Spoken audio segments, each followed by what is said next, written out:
the 10th anniversary of Arirang Radio.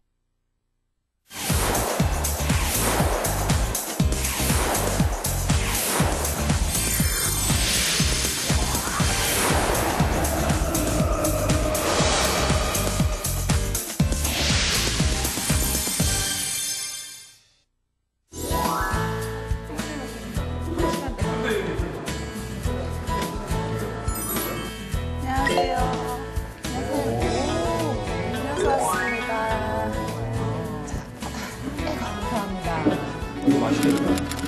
비싸 보이는데 이거 얼마야? 모르겠어요. 이거 한판 이거면 예산 초과 아니야? 아이고, 조피디 너무 이번 주 게스트에 몰입하는 거 아니에요? 자, 오늘 대덕회 조피디가 아주 물꼬를 잘 튼 것 같은데요. 오늘 게스트는 이준현 의원님, 국회 예산결산위원회 위원장이시죠? 지난 6월에 2014년 국가 예산이 편성이 됐잖아요. 근데 340조 원이 넘는다면서요. 저는 이게 워낙 커서 많은 건지 적은 건지도 잘 감이 안 와요. 그러니까 더군다나 그거 우리가 어떻게 쓰는지도 알 수도 없고. 국회의원님들이 알아서 심의를 잘 해주시겠죠. 근데 어떤 원칙으로 그 많은 돈이 이렇게 책정이 되는지 궁금하긴 해요. 그렇죠? 근데 이번에는 또 역대 정부 최초로 공약 가계부라는 게 발표를 했거든요. 조금 이해하는 데 좀 도움이 될 것 같아요. 공약 가계부?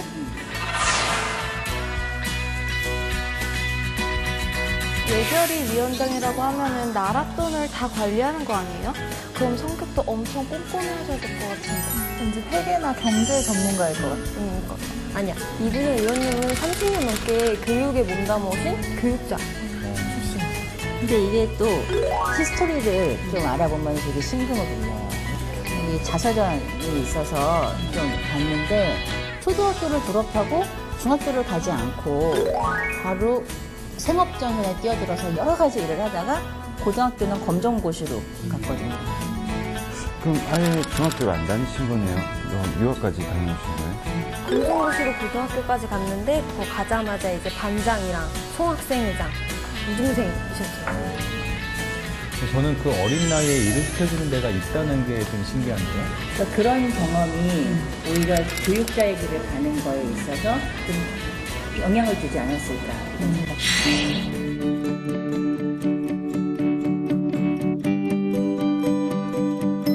여기 이력을 보니까 작년에는 국회 윤리위원장을 하셨어요. 히스토리를 듣고 나니까 좀 어울리는 보직이에요. 그러게요. 근데 저는 궁금한 게 과연 국회의원들이 과연 선생님 말을 잘 들을까요, 학생들만큼? 그러니까 요즘 뉴스에도 많이 나오는데 국회의원들이 자기 특권 뭐 스스로 줄이겠다고 했다가 뭐 다시 늘어나는 거 아니냐 막 이런 논란도 많이 있잖아요. 그러니까 이게 교육자의 입장에서는 이런 걸 어떻게 보시는지 또 윤리위원장이었으니까 이런 거를 들어보는 것도 좀 좋을 것 같아요. 그리고 평소에 그 교육과 정치는 감동이다라고 말씀하시는데 이것도 좀 소스가 되지 않을까요? 교육은 모르겠는데 정치하고 감동은 왠지 좀 안 어울린 것 같은데 의원님께서 생각하시는 그 감동적인 정치 이야기, 교육 이야기 한번 들어보는 것도 재밌겠네요. 지금 여러 가지 소스가 나왔으니까 한번 키워드를 정리해볼게요. 자, 뭐가 있죠? 저는 2014년 나라 살림 얘기가 어떻게 되는지 궁금해요.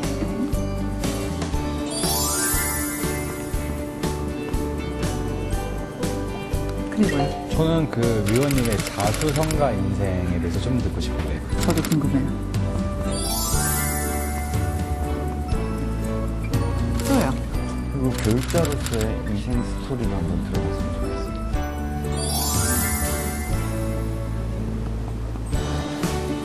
하나만 더 추가할까요?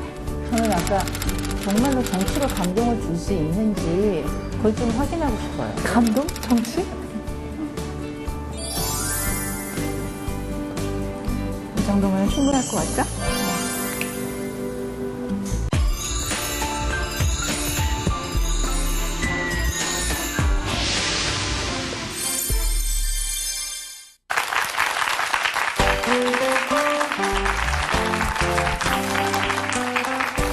When the economy is bad, they say that more homemakers keep an account of household expenses to keep an eye on where the money goes.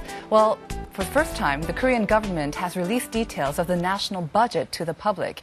Here to talk about that and more is National Assemblyman Lee Kun-hyun, chairman of the National Assembly's Budget Settlement Committee. 의원님, 나와주셔서 감사합니다. 네, 반갑습니다. 네. 지난 6월에 국회 예산결산특별위원장에 선출되셨습니다. 새 정부의 첫 임기라 조금 부담도 느끼셨을 것 같은데 어떠셨습니까? 네, 개인적으로는 뭐 영광된 자리지만은 네. 예, 그 국가 예산 전체를 심의하고 의결해야 되는 자리라서 네. 예, 책임감이 매우 무겁습니다. 그렇죠. 그래서 제가 아까 약간 가계부, 이제 소위 말하는 우리가 네. 잘 알고 있는 가계부하고 비교를 해봤는데 그렇게 적절한 비유인가요? 적절한 비유라고 봐야죠. 네. 왜냐하면 우리가 이제 가정을 꾸려 나가는 데 있어서도 가장이 월급이 얼마인데 뭐뭐뭐 해서 월급이 얼마인데 지출이 뭐뭐뭐 해서 얼마다 하는 식으로 우리가 수입과 지출에 대해서 꼼꼼하게 기록을 하면 네. 그 낭비적인 그런 예산을 우리가 줄일 수 있듯이 네. 국가 예산도 수입이 뭐뭐뭐 해서 얼마니 지출은 뭐뭐뭐 해서 얼마를 쓰겠다 하는 것을 기록하고 그것을 머릿속에 담고 국정을 보는 거하고 그런 거 계획 없이 보는 거하고는 저는 다르다고 봅니다. 네. 그러면은 300조 원이 넘는 2014년 예산 책정과 집행에 있어서 어떤 것이 가장 중요하다고 생각하십니까? 예, 예산, 내년 예산이 아직 이제 심의해봐야 되지만 대략 규모는 지금 말씀하신 대로 한 340조에서 한 350조 예산이 될 것 같은데요. 핵심은 이제 대통령께서 그 선거 당시에 이제 공약을 했던 사업들, 그 핵심 국정 과제가 있습니다. 그 국정 과제를 꼼꼼하게 차질 없이 추진하는 것, 그리고 세금이 하여튼 낭비됨이 없이 효율적으로 쓰일 수 있도록 그 편성을 하는 것, 그것이 핵심적인 것입니다. 네. 사실 뭐 공약은 이제 그런 시기에는 많이 하시고, 근데 네. 국민의 입장에서는 공약을 다 집행할 거라고 믿지는 않을 것 같아요. 그리고 또 뭐 그만큼 나라 삶이 어려우면은 어느 정도 이렇게 좀 뭐 조정도 해야 될 것 같은데 그게 공약 집행이 다 가능하다고 생각하십니까? 그 100%라는 건 있기 어렵지 않겠어요? 네. 그러나 가능하면 네. 약속했던 것을 지키는 것이 저는 옳다 그렇게 생각을 합니다. 네. 네. 그래서 뭐 아마 거의 그 공약을 했던 것이 공약 그 사업비가 한 135조 되는데 거의 뭐 지켜질 것 같습니다. 네, 알겠습니다. 뭐 나라 살림이라는 게 워낙 커서 국민들의 입장에서는 좀 뭐 예산 결산이라는 단어가 좀 생소하기도 하고 좀 개념이 잘 안 잡힐 것 같습니다. 네. 근데 이번 역대 정부 최초로 나라 살림 가계부를 발표하셨잖아요. 공약 가계부라고 이렇게 일명 말씀을 하시는데 간단히 설명을 좀 부탁드립니다. 예, 결산 예산이란 말이 조금 낯설 수 있죠. 네. 결산은 준 돈에 대해서 잘 썼는가 그 다음 해에 따져보고 심사하는 것이 결산 심사고요.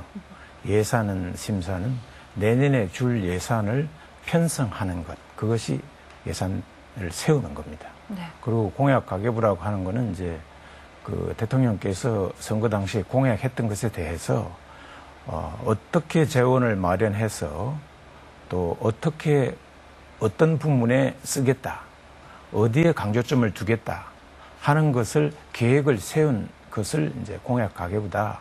쉽게 말하면 그렇게 말씀드릴 수 있습니다. 네. 그게 이제 가계부나 이제 예산의 큰 그림인 것 같고요. 그렇죠. 조금 더 자세하게 들어가면 어디에 돈이 뭐 더 많이 들어가거나 줄거나 그런 게 있나요? 암만해도 있죠. 네. 우리가 가정에서도 예를 들어서 뭐 아이들이 학비에 뭐 예산을 더 많이 쓸 건지 아니면 옷값에 더 많이 쓸 건지 이렇게 계획을 하듯이 네. 박 대통령께서 이제 1000명 하신 사업들이 보면은 첫째는 이제 그 복지입니다. 소위 국민 행복 분야라고 할 수 있는데 135조 공약 사업비 중에서 한 80조, 약 60% 정도에 해당하는 것이 복지입니다. 예를 들면 뭐 나이 드신 분들 노후 보장이라든지 또는 요즘 뭐 아이들 학교 그 유치원이나 유아원 보내기 힘들어서 저출산하고 있다는 이야기가 들리잖아요. 네. 그래서 무상보육 또 무상교육 뭐 이런 것들 또 저소득 그 급여를 뭐 증대한다든지 이런 것들이 이제 복지 부문입니다. 그게 한 60% 135조 중에서 될 거고요. 그 다음에 이제 경제를 살리는 일, 예를 들면 이제 벤처 기업이라든지 중소기업이라든지 뭐 이런 쪽에 이제 경제 살리는데 투자하는 것이 한 25% 정도 되고요. 그 다음에는 이제 그 통일을 우리가 이제 셋째는 대비를 해야 되기 때문에 국방 태세 이제 준비를 갖추는 거. 또 우리가 이제 통일이 우리 자주 국방만 가지고 또 안 되잖아요. 지금 이제 미국이라든지 뭐 중국이라든지 일본이라든지 러시아라든지 그 주변 강대국들과의 그런 좋은 신뢰 관계를 구축을 해야 되기 때문에 국제 사회의 그 신뢰 구축을 위한 기반 확립 이런 것에 이제 또 한 어느 퍼센티지 한 13% 정도 하고 또 이제 박 대통령께서 문화 융성을 위해서 자기 임기 동안에 힘을 좀 쓰겠다 했습니다. 그래서 그게 한 5% 정도 된다고 봐야 됩니다. 네. 제가 잘 몰랐었는데 문화 융성은 무엇인가요? 우리가 지금 이제 오랜 유관 역사를 갖고 있고 문화나 역사나 전통 이런 것이 우리가 얼마든지 자랑할 것이 많은데 그 또 최근에 이제 한류라든지 뭐 이런 것들이 다 문화의 범주에 속하잖아요. 가령 예를 들면 부산 같으면 이제 영화의 도시란 말이에요. 그 영화의 도시니까 이제 영상 콘텐츠 그 밸리를 만들어서 뭐 그런 데에 좀 투자를 하겠다. 이런 것들이 이제 바로 그런 문화적인 앞으로 융성을 위해서 우리가 투자를 하겠다 하는 거죠. 네, 그럼 대한민국의 소프트 파워를 이제 소프트 파워죠. 융성하려고 그렇습니다. 되나요? 네. 그리고 또 국민들이 굉장히 관심이 있는 게 민생 경제일 것 같은데 민생 경제는 어떻게 소화할 예정인가요?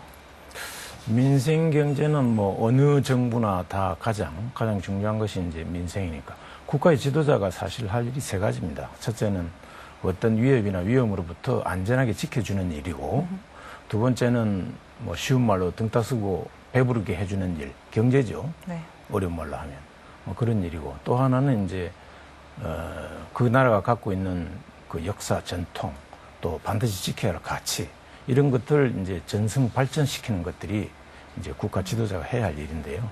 민생이라는 게 아까 이야기한 이제 등 따쓰고 배부르게 한다. 즉 경제를 이제 살리는 데 있어서 그 경제의 가장 주체가 되는 게 물론 기업도 중요하지만 그 사람들입니다. 그 나라를 구성하고 있는 일반 국민들, 민생이라고 하는 건 일반 국민들을 말하니까 일반 국민들을 위한 여러 가지 이제 경제적인 지원, 혜택 이런 것들이 이제 민생 경제라고 볼 수 있습니다. 네.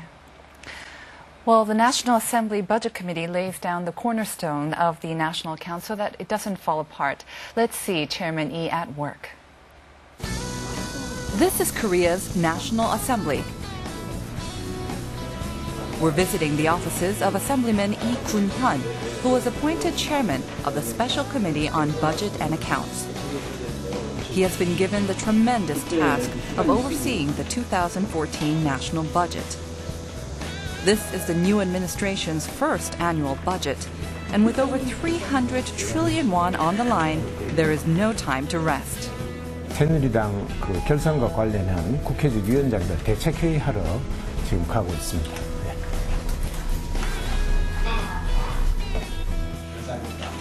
The national budget is one of the three major areas that fall under the National Assembly's purview. And the Budget and Accounts Review is an important step in establishing the national budget. This meeting was called to rally members of both the ruling and opposition parties. Finally, the first plenary session of the Budget and Accounts Committee. Of the 50 members, 26 are from the Saenuri Party, 21 from the Democratic Party. The remaining 3 are non-negotiating members. Now that the meeting is over, we can ask the chairman of the Budget and Accounts Committee, what was the most important issue in the 2014 budget review? 첫 얘기를 하게 되어서 대단히 기쁩니다. 국민의 눈높이에서 예산을 편성해야 한다 하는 것이고 한 푼도 그 국민의 그 세금이 낭비됨이 없이 아껴서 알뜰살뜰하게 살림을 짜도록 뭐 그렇게 하겠습니다. The national budget is more than just a very large number. It's how policies and businesses take shape in reality. We hope that a clear-headed and meticulous review of the budget will help put the taxpayers' money to good use. 국가 가계부를 심사하는 일이시면은 보통 꼼꼼한 성격이 아니실 것 같습니다. 혹시 의원님께서도 가계부를 쓰신 적이 있으십니까? 최소한 이야기인지 모르겠지만 저는 쓴 적이 없습니다. 쓴 적이 없으세요? 네. 그러면은 사모님께서는 쓰시겠죠? 집사람은 네. 네. 뭐 내가 교수할 때부터 월급 통장으로 다 들어갔으니까 네. 제가 뭐 현찰을 직접 월급을 뭐 별로 본 적이 없으니까. 그럼 이번에 위원장직을 맡으시면서 혹시 사모님께서 그 가계부에 관한 팁을 좀 받으셨습니까? 그 뭐 가정의 가계부하고는 뭐 규모나 모든 것이 네. 너무나 다르니까 네. 예산을 이제 편성하고 또 올해 주면 내년에 우리가 이제 결산 심사를 또 해야 되잖아요. 네네. 그래서 이제 원칙과 어떤 기준을 가지고 또 여야가 있습니다. 51명이나 예결위원이 되기 때문에 가장 거대 위원회가 이제 예결위거든요. 네. 그래서 여야 의원들 의견을 충분히 듣고 이제 원칙과 기준을 가지고 뭐 하면 된다고 생각합니다. 네, 알겠습니다. 사실 의원님의 양력을 보면은 가계보다는 출석부가 더 익숙할 것 같습니다. 오르시기 전에 그 교육인의 길을 걸어오셨잖아요. 네. 교육과 정치 굉장히 다를 것 같은데 그 다른 점은 저희가 많이 알 것 같기도 한데 공통점도 혹시 있나요? 공통점이 있죠. 둘 다 저는 그 감동을 주는 것이다. 이렇게 정의하고 싶습니다. 교육은 학생에게 감동을 주는 것이고 네. 교육은 감동입니다. 그 소위 so touched 돼야지. 감동이 없으면 교육이 이루어지지 않고 그거는 일방적인 전달이지 그건 교육이 이루어졌다고 우리가 이야기를 하지 않습니다. 그러니까 배우는 사람이 느낌이 있어야 되고 그 가르치는 사람과 마음과 마음이 이 프로처럼 정말 하트 투 하트가 돼야지 그렇지 않으면 교육이 이루어지지 않거든요. 그래서 교육은 학생들에게 이제 제한된 숫자의 사람들에게 감동을 주는 것이고 정치는 전 국민에게 감동을 주는 것이어야 됩니다. 네. 그래서 그런 점에서 감동을 준다는 점에서 교육과 정치는 같다. 저는 그렇게 봅니다. 보니까는 그 학교 그리고 교육에 대한 애정이 남다르신 것 같은데 의원님께서는 초등학교 졸업 후 바로 고2 검정고시를 합격한 걸로 나오시는데 중간에 중학교는 어떻게 되신 건가요? 제가 63년에 네. 그때는 이제 국민학교라고 했으니까 네. 6학년이었는데 64년 2월달에 졸업해가지고 67년도까지 그 지금 평화시장 네. 동대문 옆에 거기 양복공장에 제가 이제 그 직공으로 일본 말로는 시다라고 하는데 네. 그 직공으로 여러 해 동안 제가 일을 했죠. 중학교를 다닌 적이 없죠, 제가. 근데 이제 고등학교를 가려면 검정고시를 봐야 고2 고등학교 입학 자격 검정고시가 있어요, 국가에서. 거기 합격을 해야 고등학교를 갈 수가 있으니까. 네. 그래서 이제 그걸 시험을 봐가지고 어렵게 제가 이제 상업고등학교를 갔죠. 그럼 어떻게 보면은 국민학교 초등학교 6학년 때부터 사회생활, 직장생활을 하신 건데 한 4년 하시다가 다시 그래도 학교로 가시기로 했었고요. 그렇습니다. 어떻게 해서 그렇게 마음을 잡으셨습니까? 사실 뭐 6학년 졸업하고 뭐 공장 생활을 한 게 아니고 내가 이제 고향이 경남 통영인데 네. 그래서 지역구가 지금 통영과 고성이에요. 거기서 내가 4학년 때 신문 배달을 했어요. 신문 배달을. 네. 그때는 이제 서울에 있는 신문이 기차를 타고 부산으로 오면 부산에서 배를 타고 통영까지 이제 신문이 배달되니까 아침 신문이 오후나 돼야 이제 오는 거예요. 그럼 이제 그거를 이제 내 바로 위에 형하고 나눠서 그 신문을 이제 구역을 나눠가지고 이제 돌리고. 네. 그 뭐 또 그 관광지니까 통영이 뭐 아이스케이크도 팔고 네. 뭐 그랬어요, 옛날에. 그러다가 이제 아버님이 아마 큰 결단을 하신 것 같아요. 야, 이거 팔남매 이러다가 굶어 죽이게 생겼다. 팔남매. 옛날에는 뭐 산화제가 없었으니까. 그리고 또 이제 서울로 가야 애들을 이게 뭐 공부를 할 수 있지 않겠나. 아마 그런 생각이 아버님 머릿속에 있지 않았나 싶어요. 지금 뭐 나이가 많으셔서 돌아가셨지만. 그래서 두 가지 생각을 가지고 아마 무작정 서울을 상경하신 거 아닌가. 네. 그래서 올라와서 나도 공장 다니고 내 위에 누나도 국민학교 졸업을 못한 상태에서 공장을 같이 다녔죠. 그러면 굉장히 힘든 일을 많이 겪으신 것 같은데 그 힘든 속에서도 이렇게 공부도 이렇게 검정고시도 하시고 어떠한 꿈이 있었나요? 어떤 목표가 있어서 이렇게 계속 앞을 보시고 열심히 하실 수가 있었나요? 글쎄요. 그게 뭐 구체적인 꿈은 아니었지만은 아마 그런 배움에 대한 갈등, 이제 국민학교 동기들이 다 교복을 그때는 입었으니까 교복 입고 지나가면 내가 공장도 다녔지만 서대문에서 그 길거리 좌판에 뭐 장사도 하고 그랬거든요. 네. 그 이제 동기가 친구들이 이제 앞을 지나가면 좀 창피하잖아요. 네. 그때 어린 마음에 이제 창피한 생각이 들더라고. 사실 창피한 일이 아니죠. 떳떳한 일인데 그게 부끄러워하고 좀 그랬던 기억이 나는데 그래서 나도 언젠가는 저 교복을 입어야 되겠다. 학교를 가야 되겠다. 네. 그런 생각을 계속 했지만 그게 여건이 안 되니까 학교를 못 갔죠. 못 가고 있다가 결국은 그런 스펀지 효과라고 할까요? 스펀지가 물을 많이 흡수하듯이 내가 배움의 길로 가야 되겠다 하는 생각에서 이제 밤에 평화시장에서 그 서대문 인왕산 꼭대기까지 걸어오는 어느 날 밤에 내가 그 리아카 위에서 그 카바이트로 이렇게 책을 파는 리아카들이 그때는 60년대 초에는 많이 있었어요. 거기 내가 상용 3천자를 제일 처음 샀던 책이에요. 네. 그래서 혼자 신문지에다 이제 상용 3천자를 그 몇 달 동안에 하여튼 끝까지 다 뭐 외운다고 외웠어요. 근데 뭐 몇 자나 외웠는지 모르지만은 대충은 외운 것 같아요. 그래가지고 한자를 좀 공부를 해야 되겠다. 우선 너무 무식한 것 같더라고요.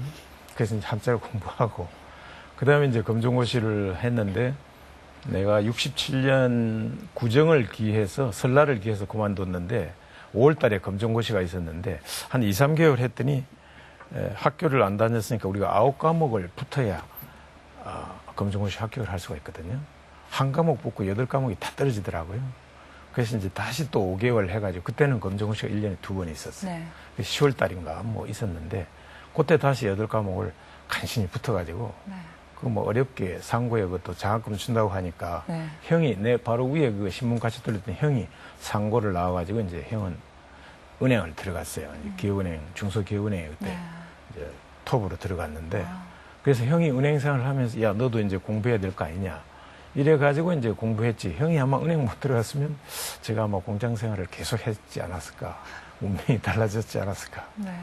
그렇게 생각하는데. 그렇게 힘들게 어렵게 공부를 네. 하셔서 그런지 그래서 교육자의 길을 나가시게 됐나요? 뭐 꼭 그런 건 아니지만 하여튼 마음속에 내재적으로 그 배움에 대한 또 가르침에 대한 아마 그런 선호가 좀 많이 내 무의식 속에 있지 않았을까 그런 네. 생각을 해봅니다. 형님이 가신 은행은 안 가시고 이렇게 은행은 굳이. 내가 떨어졌어요. 아, 예, 그러셨군요. 예산. 그래도 내 운명이 네. 또 많이 바뀌었죠. 네. 또 떨어지려니까 그것도 무슨 은행 시험, 입사 시험 보는데 애들 되니까 당황하니까 그런지 뭐 좀 비교적 자신 있는 게 영어였는데 영어 시험지 뒷장이 또 있는 걸 모르고 이제 다 이제 손 얹고 앉아 있는데 또 내라고 하니까 걷어가는데 보니까 내는데 보니까 뒷장에 또 한 면이 문제가 있더라고요. 그래서 떨어졌어요. 근데 결국 하여튼 영어는 뭐 좋아는 했는데 네. 그래서 이제 뭐 4대 영문과를 갔죠. 네. 그래서 영어 선생을 하게 됐는데 네. 하여튼 뭐 그렇게 해서 떨어지는 바람에 또 내가 사범대학으로 가고 네. 교편 생활을 하게 되고 교총회장을 거치는 바람에 결국 국회에 들어오고 뭐 그런 거 아닌가 네. 뭐 그런 생각을 해봅니다. 아까 영어 말씀하셨는데 유학 때 다녀오셨잖아요. 장학생으로요. 유학 갔죠. 그것도. 예, 예. 그 과정이 굉장히 진취적이었다고 들었는데요. 네, 진짜 이제 그게 뭐 국비는 아니고 국비는 이제 국가에서 비용을 대는 거니까 제가 미국 캔사스주 로타리 인터내셔널 그 액션지 스튜던트 프로그램이 있었어요. 그래서 서울 로타리 인터내셔널 지구가 몇 지구인지 모르겠는데 네. 하여튼 서울 총 지구에서 실시하는 그 장학생 선발 시험이 국가에서 한 명 뽑는 게 있더라고요. 그래서 내가 가니까 대만이 와 있고요. 내 후임 나라는 일본이 오더라고요, 수학으로. 그래서 그거 한 명 뽑는데 그거 어떻게 관심이 붙었어요. 그래가지고 이제 그 교환 장학생으로 네. 돈은 캔사스주 로타리 인터내셔널에서 받았죠. 전액 석사 동안만 받았죠. 그 박사는 네가 알아서 더 박사까지 하든지 아니면 한국 돌아가든지 네. 뭐 그러라 그래서. 근데 칼을 뽑았는데 뭐 돌아올 수 있나요? 석사 했으니까 이제 뭐 무슨 노동이라도 해서 박사를 끝내야 되겠다. 네. 그리고 뭐 어렸을 때 그런 고생도 했는데 뭐 그까짓 거 미국에서 뭐 아르바이트야 뭐 고생도 아니죠. 그래서 하여튼 박사까지 끝내고 왔죠. 그래서 교수가 되고 이제 이렇게 되고.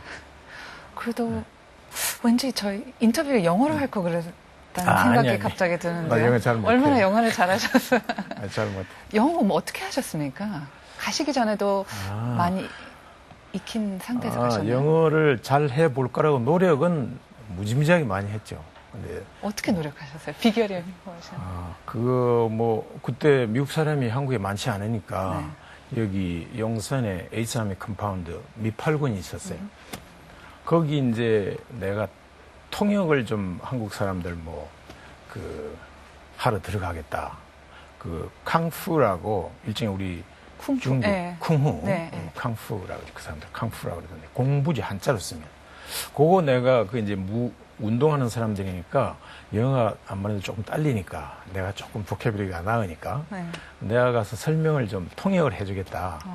내가 통역을 하겠다고 말은 그랬지만은 속마음은 그 통역을 통해서 내가 배우는 거잖아요.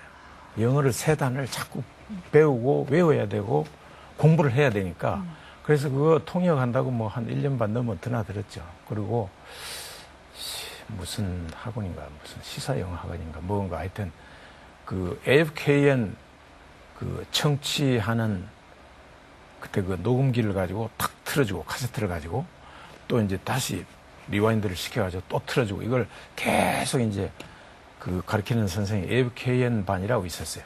그걸 듣는 거지. 그거 뭐 잘 해볼 거라고 하여튼 열심히 노력을 했는데 그게 잘 안 되잖아요. 영어가 특히 시간을 오래 요하는 거잖아요. 외국어라는 게. 그러면서 이제 영어 선생을 한 것도 내가 꿈이 사실 상고를 나와가지고 낮에 직장을 다니고 밤에 야간대학을 다니는 게 제가 꿈이었어요. 그리고 야간대학 마친 다음에 제가 반드시 이제 유학을 간다. 그런 꿈이 있었어요. 그러니까 내가 이제 한 말씀 드린다면 한 개인의 성공이라고 하는 것이 저는 3가지의 함수다. 그렇게 저는 표현하고 싶은데 타고난 능력, 개인의 성공의 첫 번째 요소는 또 두 번째는 환경. 저는 환경이 굉장히 안 좋았잖아요. 돈이 없으니까 학교를 아예 못 갔죠. 환경이 중요하죠. 내가 배우지 못했더라면 카시트 교수가 될 수가 없었겠죠. 유학도 갔다 오고 배우니까 이제 교수가 된 건데 그런 환경. 그러나 3번째 중요한 요소가 목표입니다. 이게 꿈이라고도 할 수 있고 또는 비전이라고도 할 수 있는데 이게 함수기 때문에 곱하기의 개념이거든요. 더하기가 아니고. 그러니까 재능이 예를 들어서 100이라고 하고 환경이 100이라 하더라도 목표, 즉 꿈이 제로면 100 곱하기 100 곱하기 제로는 개인의 성공값이 제로밖에 안 나오거든요. 그러니까 아무리 환경이 좋고 타고난 능력이 뛰어나다 하더라도 본인이 성취라고 하는 건 어치브먼트라고 하는 거는 본인이 이루는 것이기 때문에 본인이 그런 목표, 꿈이 없으면 절대로 한 개인의 성공값이 높아질 수가 없습니다. 이 3값이 높아지면 높아질수록 개인의 성공값이 높아지는 거거든요. 함수는 곱하기이기 때문에 아주 중요한 개념입니다. 곱하기 개념이다. 더하기가 아니고. 더하기면 100 더하기 100 더하기 제로는 200이라고 하는 성공을 거둘 수 있지만 그러나 함수이기 때문에 곱하기이기 때문에 어느 한 요소라도 이것이 전혀 없으면 절대로 성공을 할 수 없다. 그래서 꿈이 목표가 대단히 중요하다. 저는 그런 이야기를 하고 싶습니다. 의원님께서 말씀하신 성공의 세 요건, 네. 능력, 환경, 그리고 목표를 말씀하셨는데 그 환경에 대해서 좀 여쭤볼게요. 사실 요즘은 교육도 환경이 뒷받침해야 된다는 얘기도 있고 강북보다는 강남, 또 특히 강남구에 있는 학생들이 뭐 잘한다 이런 얘기가 많이 나오지 않습니까? 그래서 맞는 환경, 좋은 환경에서 태어나고 자라고 교육을 받아야지 그만큼 성공할 확률이 높다는 인식이 지금 사실 많이 깔려 있지 않습니까? 근데 의원님께서는 어려운 환경에 있어서도 이렇게 성공을 하셨고요. 그러면은 요즘은 시대가 달라져서 그렇게 다른 인식이 된 건가요? 어떻게 생각하세요? 그건 뭐 고대 수천 년 전부터 현대에 이르기까지 큰 차이는 나는 안 날 거라고 봅니다. 환경이 물론 좋으면은 똑같은 목표의식을 가진 사람이면 환경이 좋으면 성공할 확률이 확률적으로 프로빌리티는 높아지겠죠. 그러나 고대 우리가 요셉 성경에 고대 기억하십니까? 형제가 다 우물에 빠뜨리고 나중에 노예로 팔아버렸지만 그 애굽의 지금의 이집트의 국무총리가 되어서 잘 정치를 하고 또 자기를 버린 나라의 형제들이 나중에 찾아와서 가뭄이 왔을 때 다시 보태주고 하는 것처럼 중요한 것은 성공은 남이 시켜주는 것이 아니라 본인이 하는 것이다 하는 생각을 아마 요즘 학생들이 갖는다면 환경이라고 하는 것도 자기가 극복하려고 하는 노력을 한다면 상당히 극복할 수 있다 저는 그렇게 생각을 합니다. 그래서 한석봉이가 뭐 붓 탓하는 거 뭐 봤습니까? 그래서 환경 탓만 하고 있는 사람들이 나는 그 성공할 수 없다고 보는데요. 그래서 그런 어려움, 역경 그런 것들이 결국은 나중에 더욱더 그 사람을 단단하게 연찬시켜주는 거 아닌가. 네. 저는 그렇게 생각하는데요. 오늘처럼 비가 온 후에 땅이 더 단단해진다는 그렇습니다. 말처럼 네. 역경을 이겨내야지 오히려 더 사실 정말 그렇습니다. 크게 성공하신 분들 보면은 공통점이 그런 것 같습니다. 정말 어려운 역경을 이겨냈다는 게 공통점인 것 같은데요. 크게 그렇습니다. 성공하신 네. 분들은. 이브라임 대통령이 바로 그런 명언을 그렇죠. 남겼잖아요. 그 위인은 고난과 역경을 통해서 온다고 이야기를 했듯이 그 환경 탓을 할 게 아니라 환경을 극복하려고 해야 되겠죠. 사실 교육이라고 하는 것은 저는 나름대로 이제 교수 출신으로서 정의를 갖고 있는데 도전과 성취다. 그렇게 정의하는 사람이거든요. 네. 사람마다 달란트가 다 틀립니다. 다 재능이 다른데 가르치는 사람이 할 일이란 그 사람마다 갖고 있는 재능이 뭔가를 찾아서 거기에 도전하게 하고 그걸 성취하도록 도와주는 것이 그게 교육자가 할 일이고 정치도 마찬가지죠. 모든 국민들에게 꿈과 희망을 잃지 않고 그 꿈과 희망을 향해서 도전할 수 있는 기회를 갖도록 하고 성취할 수 있도록 도와주는 것이 그 정치인이 해야 할 일이죠. Well, this is National Assemblyman Yi's third term of representing his people. And as you observe him, he approaches his legislative duties as a longtime educator. We saw this in action when we shadowed him for a day. Take a look. The Memorial Hall in the National Assembly. Teachers, principals, and parents, experts on creative education, leaders in the field, and government administrators. Everyone is here. They're here for the seminar hosted by Assemblyman Lee Kun-hyun and the Wisdom Education Forum. 그 창의성 교육과 인성 교육을 어떻게 그 융합해서 가르칠 수 있는가 하는 것을 오늘 교육 전문가와 일선 학교에 있는 선생님들을 모시고 오늘 세미나를 개최하게 되었습니다. The topic is happiness, education, and creative individuals. It's a chance to learn about the core vision of the administration's education policy. It's followed by panels that discuss how schools can adopt convergence education and nurture creative individuals. 우리가 창의성 교육했을 때는 창의적 인성이 아니라 창의성과 인성의 융합 교육을 얘기합니다. 그럼 다시 말해서 우리가 미래의 인재는 어떤 인재가 되느냐, 조화로운 인성을 갖춘 창의적 인재를 미래에 우리가 바람직한 인재라고 보고요. 우리 교육을 통해서 조화로운 인성을 갖춘 창의적 인재를 기르기 위해서 바로 교육과정이 구성이 되고 또 수업 내용을 교과 기반 그리고 창의성 개발 이런 쪽으로 전체 교육과정 구성하고 운영하는 그런 교육 그 과정이 창의성 교육이라 볼 수 있겠습니다. The new policy aims to transform the hyper-competitive, exam-oriented education system by prioritizing happiness, dreams, and creativity. Assemblyman Yi has devoted a lifetime toward the same goal. We wish him luck.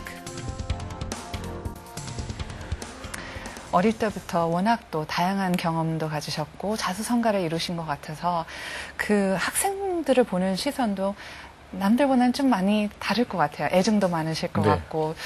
근데 어떻게 보면은 좀 이모님께서 개인적으로 그런 많은 어려움을 겪고 공부를 하셨기 때문에 어떻게 보면 학생들이 힘들다 하면은 그건 아무것도 아니야라고 이렇게 생각할 수도 있을 것 같은데 요즘 학생들 어떻게 보세요? 근데 그렇게 하면 안 돼요. 그렇게 하면 안 돼요. 교육의 핵심은 칭찬이에요. 칭찬과 격려입니다. 내가 뭐 이참에 아들 자랑 좀 해야 되겠네. 아들이 지금 MIT에 가 있는데요. MIT에서 티칭을 하고 있는데 나는 사실 뭐 상고에서 뭐 수학 공통 수학 1학년 때 조금 뭐 확률, 순열 뭐 조금 배우다 만 거 외에는 배운 게 없어서 내가 뭐 수학도 잘 못하고 그러지만은 애는 하여튼 뭐 전자기계공학을 하기 때문에 또 수학 뭐 수학인가 물리인가 뭐 경시대회 나가서 뭐 동메달도 따고 하여튼 잘했어요. 그래서 지금 MIT 가서 티칭을 지금 포닥으로 가서 티칭을 하고 있는데 나는 그 애한테 너 열심히 해라. 아빠는 이런 고생을 했다. 그런 얘기는 하지 않았습니다. 네. 너가 최고다. 너가 제일 잘한다. 나는 너를 믿는다. 그 얘기만. 믿는다는 것과 칭찬하고 격려해주면 그러면 사람은 누구나 다 칭찬과 격려를 통해서 그 다른 길로 나가지 않습니다. 야, 나를 이렇게 믿어주는데 아빠 엄마가 또 나를 이렇게 칭찬해 주는데 내가 잘해야지. 예. 넌 잘할 거다. 난 너를 믿는다. 그 얘기가 그에게 그 용기를 줘서 저는 큰 일을 할 수 있다고 봐요. 뭐든지 그 사람의 재능을 찾아서 잘한다. 그리고 네가 하고 싶은 걸 해라. 이렇게 이야기하는 게 중요하다고 생각해요. 제가 사실 딸에게도 너 하고 싶은 게 뭐냐? 너 하고 싶은 걸 해라. 제가 그렇게 이야기를 했어요. 네. 네. 그게 저는 중요하다고 보는데요. 네. 뭐 왜 못하느냐? 나는 이렇게 했는데 그건 고생도 아니다. 그런 얘기는 자기 얘기죠. 관심을 좀 가져주고. 좀 관심 가져주고 네. 케어하고 사랑해주고 하면 변화될 수 있거든요. 네. 사람은 결심하면은 무섭게 변화될 수 있습니다. 맞아. 무슨 뭐 머리가 꼭 좋아서 뭐 꼭 뭘 하는 게 아니고 사람이 얼마만 꼭 이루고자 하는 그런 갈급함이 있느냐. 그것이 나는 중요한 팩트라고 생각해요. 네, 알겠습니다. 조금 이야기를 좀 바꿔볼게요. 네. 올해는 이제 예결위원장으로 선출되셨지만은 지난 네. 이명박 정부 때는 19대 첫 국회 윤리위원장직을 지내셨습니다. 네. 그 비교가 가능할지 모르겠지만은 그 윤리위원장으로서도 굉장히 좀 고충이 많고 좀 어려움이 많으셨을 것 같은데 어떠셨습니까? 그게 어려움이 많은 것이죠. 국회윤리위원회는 헌법과 국회법 두 법률적 근거에 의해서 설립된 것이고 국회의원들 스스로 여야가 윤리위원회를 구성을 해서 사법부의 어떤 결정과도 상관없이 자율적인 결정을 내릴 수 있는 위원회가 윤리위원회입니다. 그런데 국회의원들은 윤리위원회에 안 오면 안 올수록 좋습니다. 그래서 아무 일도 안 하는 것 같으니까 윤리위원회가 뭐 필요하냐라고 하는데 그러나 윤리위원회가 있다는 그런 상징적 의미만으로도 내가 그 여러 가지 언행을 조심을 해야 되겠다. 네. 이렇게 생각하지 않겠어요? 왜 그러냐면 정치인은 표를 먹고 사는 사람들인데 윤리위에 내가 고발됐다. 징계 대상에 올라있다. 이렇게 되면 지역구 사람들이 우리 지역 의원이 고발당해서 윤리위에 올라가 있어? 창피하다고 생각하지 않겠어요? 그러니까 굉장히 그 심볼릭한 상징적인 중요한 의미를 갖고 있죠. 근데 이제 동료 의원이 동료 의원을 자격 심사를 해서 국회의원을 자격을 박탈해서 국회의원직을 탈락시키거나 또는 징계를 해서 이제 어떤 뭐 사과를 하게 한다든지 근신을 하게 한다든지 뭐 이런 조치를 이제 내리게 되는데 그 자격 심사는 지금까지 윤리위가 생기고서 한 번 있었다고 그래요. 한 5, 60년 역사 동안에. 예. 선출할 적에는 그분이 자격이 없는 줄 몰랐는데 선출되고 나서 보니까 지금처럼 이제 그 정부화가 발달 안 됐을 때니까 선출되고 나서 보니까 자격이 없는 사람이 입후보를 한 거예요. 그래서 이제 자격심사에서 탈락을 시켰고 징계는 뭐 가벼운 징계는 간혹 있었습니다. 네. 근데 여야 의원들이 같은 동료 의원을 징계하려다 보니까 이게 어려움이 있어서 제가 1년 윤리위원장 하는 동안에 징계를 한 건도 하지 못했는데 하기가 어려운 구조입니다. 그 법에 의하면 그것도 국회법입니다. 우리가 이 네이밍을 이름을 선진화법이라고 붙여서 그런데 그 법에 의하면 그 여야가 좀 의견 대립이 있는 법안에 대해서는 안건 조정 그 위원회를 구성할 수 있다라고 되어 있습니다. 그러면 안건 조정위원회를 이제 여당이 의원이 고발당했을 때는 여당이 이제 조정위원회 구성하자고 요구를 할 거고 야당 의원이 이제 징계 요구되면 야당 측에서 안건조정위원회 구성하자 하고 요구를 하게 돼요. 근데 안건조정위원회를 구성하게 되면 90일간 그 안건에서 어떤 의원에 대한 징계 문제를 못 다루게 돼 있어요. 90일간. 근데 내가 2월 28일 날 안건조정심의위원회 구성 요구를 안을 접수받았는데 5월 28일이면 90일이잖아요. 제가 5월 달에 끝나는데 임기가 한 건도 징계를 할 수가 없죠. 징계하려고 그러면 의원들이 퇴장해 버린다든지 표결을 해야 되니까 모두 법으로 처리해야지 그냥 너 나가라, 너 무슨 사과해라 이렇게는 못하는 거거든요. 법으로 처리하려면 그 표결을 해야 되는데 그게 여야가 절반씩 정도로 구성이 돼 있으니까 네. 어려워요. 그래서 제가 떠나면서 법안을 하나 제출을 해놓고 하여튼 떠났습니다. 그 윤리위에 제출되는 그 자격심사하고 징계안은 안건조정위원회 구성에서 제외되도록 그 요구를 못하도록 하는 국회법 개정안을 제출해놓고 네. 발의를 해놓고 떠났습니다. 네. 지금 발의돼 있습니다. 다행이네요. 네. 아니면은 제19 감사기라고 국민들의 제19 비난을 감사기지. 나쁘게 말하면 제19 감사기인데 현실적으로 우리가 같은 동료원을 징계한다는 게 그 절차가 쉽지 않아요. 네. 절차가 쉽지 않아요. 그래서 이제 윤리위를 하기 전에 일반인들로 구성된 윤리심사 그 자문위원회라는 게 있어요. 그건 이제 일반인들로 구성돼 가지고 자기 식구 감사위가 아닌 객관적인 네. 입장에서는 심사를 해달라. 그걸 기초로 이제 윤리위원회를 여는 건데 거기에 보면은 국회의원은 거기에 여든 야든 국회의원은 못 들어가도록 돼 있어요. 자기 식구 감사위를 네. 할 테니까. 그런데 제가 이제 이번에 그 국회법 아까 개정안 하나 냈다고 그랬잖아요. 조정안 그 안건 조정안은 네. 윤리위원회에 해당되지 않도록 하는 걸 냈는데 그 고친 항 중에 국회의원만 안 되는 것이 아니라 당원도 배제하도록. 예를 들어서 새누리당 당원이 들어간다든지 또는 민주당 당원이 들어가면 그것도 제19 감사기식으로 그 심사를 할 수밖에 없기 때문에 그것도 배제하는 걸 포함해서 지금 법안을 내놨어요. 네. 꼭 통과돼야 될 텐데. 네, 그러게요. 네. 꼭 네. 되기를 바랍니다. 네. 네. Well, I'm here with National Assemblyman Lee Kun-hyun, who is the chairman of the National Assembly Budget Settlement Committee. We'll be right back after this.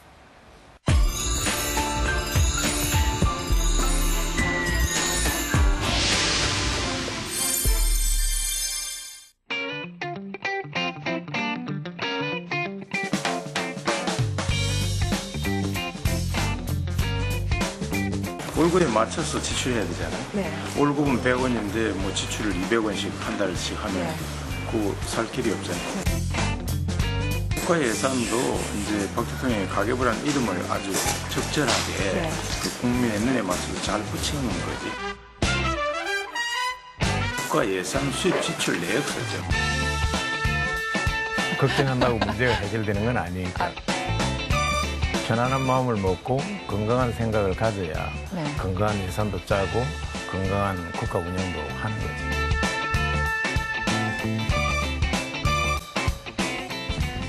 교수직에서는 이제 사퇴를 하셨다고 네. 말씀 들었는데 강의는 또 계속 다니신다고 들었습니다. 어떠한 강의를 하시나요? 잘 안 다닙니다. 잘 안 다니세요? 국회의원 네. 그 이제 관계된 일, 네. 이제 교육, 문화, 체육, 관광, 교문위에 있다 보니까 네. 그 전국 대학 총장들 뭐 연수 모임 있으면 와서 그 교육 정책에 대한 뭐 입장 같은 거 설명을 해달라. 또는 뭐 사립학교법 개정안이 논의되고 있는데 그 기본적인 기조는 뭐냐. 뭐 이런 거. 교수 때는 특강을 많이 다녔죠. 네네. 많이 다녔는데 그렇게 많이 국회의원 되고서는 네. 많이 다니지 못합니다. 강의를 굉장히 잘하실 것 같은데 제가 어디 인터뷰에서 보니까 경청을 사실 많이 강조하신다고 들었습니다. 특별한 이유가 있으신가요? 그 empathetic listening인데요. 그 경청 정말 귀 기울여서 듣는 건데 가장 그 사회생활을 하는 데 있어서 중요한 것이 우선 남의 말을 귀담아 듣는 거잖아요. 교수든 국회의원이든 다 마찬가지라고 보는데 경청을 해야 우선 들어야 어떤 자기 입장도 이야기할 수 있고 또 설득이 필요한 건 설득을 시킬 수가 있는데 그래서 제가 그런 얘기를 합니다. 사람이 지위가 높아지면 높아질수록 나타나는 특징이 몇 가지가 있는데 시간이 딸린다. 올라가면 올라갈수록. 또 자기의 흠결이 많이 드러나게 된다. 원숭이가 땅바닥에 앉아있을 때는 엉덩이가 노란지 빨간지 잘 모르잖아요. 근데 나무 위로 올라가면 올라갈수록 엉덩이 색깔이 어떤지 잘 보이잖아요. 흠결이 드러나기 쉽다. 그 다음에 셋째는 진실한 얘기가 귀에 들어오지 않는다. 그러니까 자기 이해관계 출세를 위해서 많은 속삭속삭 하는 사람이 있을지는 모르지만 진실된 이야기를 덜 듣게 된다. 이게 이제 올라가면 올라갈수록 나타나는 세 가지 이제 특징이거든요. 그래서 저는 많이 들어야. 그래서 제가 사실 이제 전에 제가 쓴 책에 제가 이제 학생들 가르치려면 이제 책을 집필해서 이제 교재를 쓰잖아요. 그 일종의 경청 부분이죠. 모든 사람이 사는 소셜 시스템, 사회 그 체제 속에서는 맨 위에 높은 사람이 한 명 있으면 내려가면 내려갈수록 그 사회 체제, 조직이죠. 조직의 구성원 수가 많아지는데 그렇잖아요. 하이락 그 위계 구조상으로. 그러나 바깥에 제가 이제 직사각형 그림을 하나 그려놨어요. 점을 찍어서.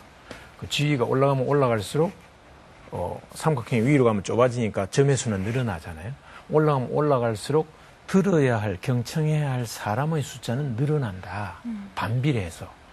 그걸 그림으로 해서 제가 이제 강의를 한 적이 있는데 그것처럼 우리가 더 올라가면 뭐 장관이 된다, 국회의원이 된다 하면은 그 한마디가 바로 정책이 될 수가 있기 때문에 아주 낮은 지위에 있는 사람은 뭐 가난한 사람에게 도시락 하나를 줄 수가 있죠. 그러나 더 정책을 결정하는 수준에 있는 사람은 도시락 하나를 주고 싶어도 아무한테나 하나 줄 수 없죠. 그와 같은 형편에 있는 사람은 다 도시락을 줘야 되는 거죠. 그렇기 때문에 더 많이 올라가면 올라갈수록 들어야 되는 거죠. 그래서 제가 이 경청이 그 사회생활을 하는 데 있어서 아주 중요하다. 역경은 축복이다라고 말씀하신 적이 있으시죠. 의원님께 축복이 되었던 역경은 무엇이 있습니까? 가장 큰 역경이 무엇이었습니까? 역경은 이제 애드버시티인데 어려움 아니겠어요?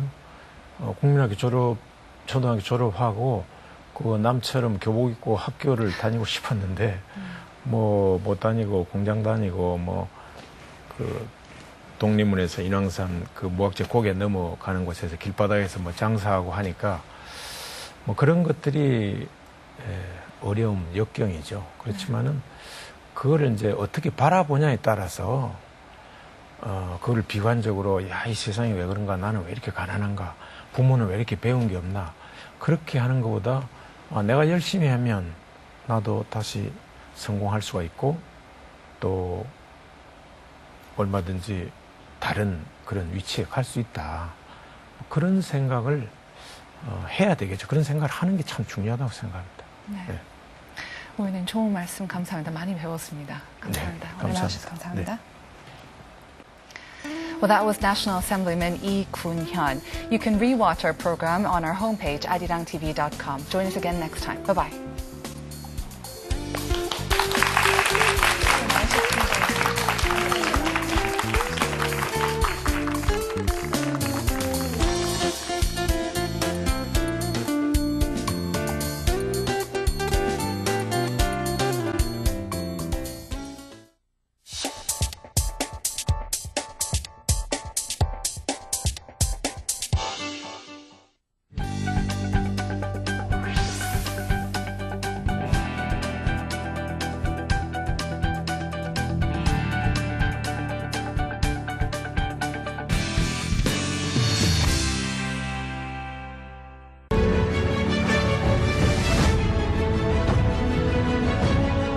A city of passionate vigor.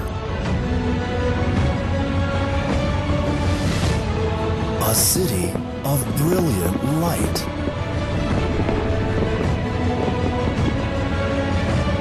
A place combining the past, present, and future.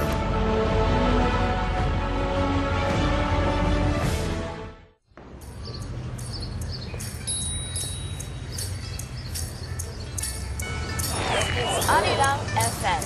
We now begin the broadcast of the country's first English radio station.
Always by you. Arirang Radio.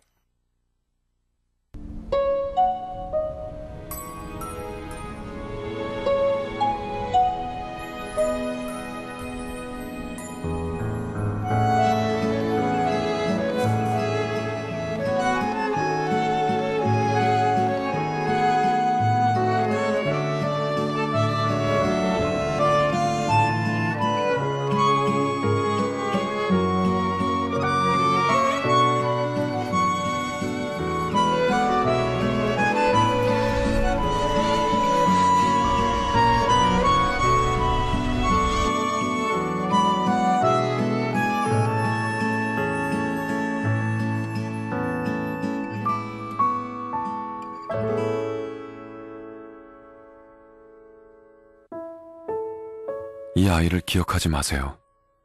이름도 나이도 어디가 아픈지도 신경 쓰지 마세요. 당신이 돕지 않는다면 어차피 곧 세상을 떠날 아이니까요. 하지만 우리는 알고 있습니다. 당신은 그렇게 냉정하지 못하다는 것을. 당신을 기다립니다. 초록우산 어린이재단. Reaching out to over 103 million households in 188 countries through 8 overseas satellite systems. Arirang TV news and current affairs programs that represent the voice of Korea on various global issues. Entertainment programs that deliver the latest Korean entertainment news and the hottest K-pop music. Beyond K-pop to K-culture, Arirang TV's cultural programs that present the many charms of Korea. New media services. Viewers can participate in various contents and programs such as After School Club through homepage, YouTube, blogs, mobile applications, SNS, and other new media services provided by Arirang TV. A celebration of Korean culture that the whole world has come to enjoy. At the heart of it is Arirang TV. As an international broadcast channel representing Korea, Arirang TV promises to open a new chapter in international broadcasting that stays committed to connecting people around the world. Asia's heartbeat. Arirang.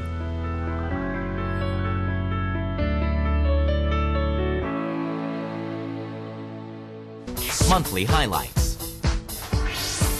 Bringing you all the latest issues and news from the Korean entertainment industry, Showbiz Korea. 9% for the success of this. See what the hottest Korean stars are like off stage.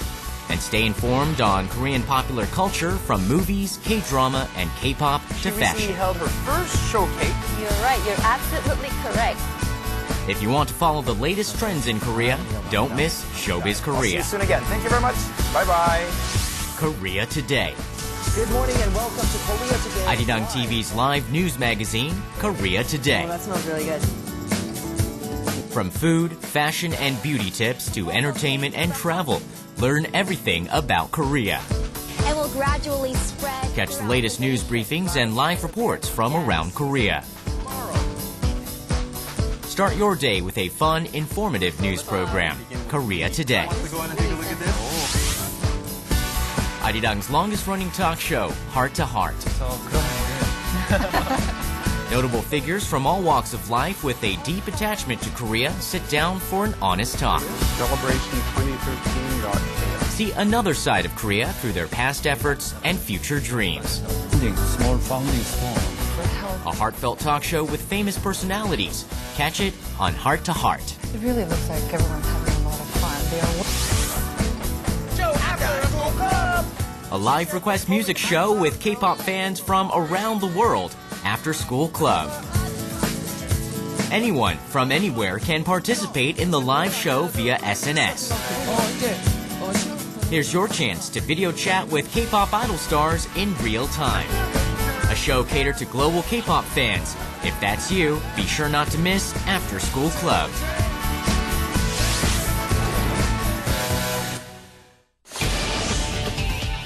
Where do you get your news?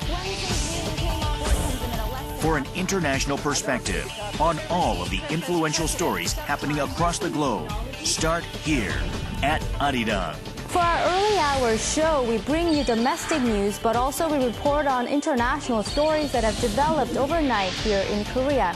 And by noon, our reporters are out and about, delivering the freshest stories, ranging from politics to business to society and culture. Korea's defense ministry spoke across the globe. The closing ceremony will be held throughout the afternoon. We bring you the news as it develops, connect live with our correspondents, turn to experts for their views, and check what's tipping the markets around the globe. Residents whose features in progress known as chemical castration has been given the current circumstances. By early evening, our team has the first wrap-up of the day's top stories coupled with the first analyses of the day. South Korea wants to give us... Just when we thought the legislature will convene a... But before your day ends and another begins, touch base with journalists, experts, and analysts who are taking the pulse of Asia's heartbeat on Primetime News. I'm Sean Lin. Thank you for joining us. In the second half last year, experts add that if the government were to negotiate a swap... Arirang News has your whole day covered.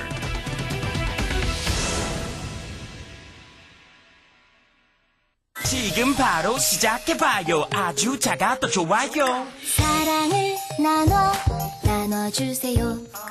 모두가 함께 행복해져요.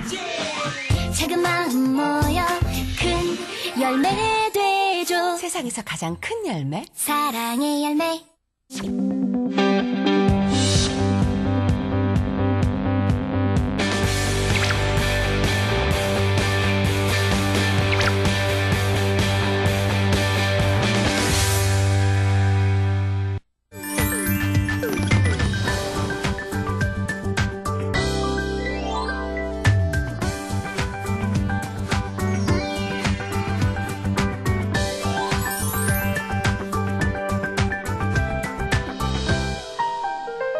Anxious Heartbeat. 아리랑.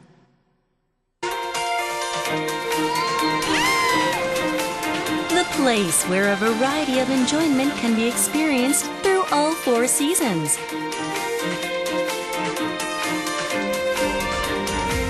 The place where a global festival will be held. Gangwon Province now soars as the new logistics hub of Northeast Asia. Korea's energy source that makes our hearts and bodies happy. 사계절의 매력이 넘치는 아름다운 곳, 강원도로